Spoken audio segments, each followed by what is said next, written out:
সুদীপ্ত রায় যখন এই সমস্ত কথাবার্তা শোনাচ্ছেন যে শান্তনু সেনকে কেন বহিষ্কার করা হলো, কেন তার রেজিস্ট্রেশন বাতিল করা হলো, তার পাশে বসে মাথা নাড়ছেন কে? পশ্চিমবঙ্গের আরেক বিখ্যাত মহান চিকিৎসক ডক্টর নির্মল মাঝি। আপনাদের নিশ্চয়ই মনে আছে কুকুরের ডায়ালিসিস করে বিখ্যাত ডক্টর নির্মল মাঝি, এমন একজন ডাক্তার যাকে দেখলে হয়তো রুগীরা বলতে পারেন, মানে রুগীর মৃতদেহ উঠে বসে বলতে পারে, নমস্কার স্যার, আমাকে ক্ষমা করে দিন, দয়া করে আমাকে আর ছোঁবেন না, আমার যা হওয়ার হয়ে গেছে, আপনি এরপর আমাকে ছুলে আমার মৃতদেহটাও মনে হয় আর খুঁজে পাওয়া যাবে না। তো যাই হোক, তিনি মাথা নাড়ছেন বসে বসে, এবং ডক্টর নির্মল মাঝি তিনি বলছেন হ্যাঁ হ্যাঁ এটা তো একদম সঠিক সিদ্ধান্ত হয়েছে, শান্তনু সেনের এই যে রেজিস্ট্রেশন বাতিল করা হয়েছে এটা একদম সঠিক সিদ্ধান্ত, ওর আচরণের জন্যেই ওকে দল থেকেও বহিষ্কার করা হয়েছিল, ও যাকে আক্রমণ করেছে সে আমাদের সকলের নেতা, আর নেতাকে আক্রমণ করলে কি হয় তার উদাহরণ তো সকলের চোখের সামনে দেখিয়েই দেওয়া হচ্ছে।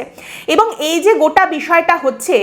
সেখানে একবার ভাবুন যে তৃণমূল কংগ্রেসের 3 জন সততার প্রতীক, তারা সব থেকে বড় সততার প্রতীকের ছবির তলায় বসে এই সমস্ত টানাপোড়েন করছেন, এইভাবে তারা দিন গুজরান করছেন, এ বলছে ও চোর, ও বলছে সে চোর, সে বলছে ও আরো খারাপ।